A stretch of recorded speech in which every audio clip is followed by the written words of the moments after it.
আসসালামু আলাইকুম। আমরা হচ্ছে বাসা কাচ্চি রান্না করেছি, আর কাচ্চির চাউল হচ্ছে বাসমতি চাউল, আর এখানে মাংস ব্যবহার করেছি খাসির মাংস, সে সাথে বেশ কিছু আলু দিয়েছি। তো চলেন আমরা একটু দেখি ভিতরটা কেমন হয়েছে, আপনাদেরকে দেখাই। বিসমিল্লাহির রহমানির রহিম। তো আলহামদুলিল্লাহ ফাইন ফাইন হয়েছে।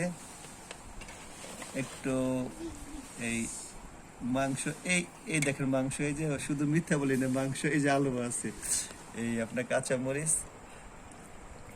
আর এই সাইডটা দেখে একটু আমি একটু ভুল করেছি, এই পাশটা ধরে নেই একটু দেখেন, আমার কিন্তু লুক লাগতেছে। তো গাইস আপনারা দেখেন, যদি খেতে মন চায় একটু ফলো করেন আমাকে। আমি হয়তো সবাইকে খাওয়াতে পারবো না, কিন্তু দুই একজন আসলে পারবো। দেখেন ফাইন হয়েছে।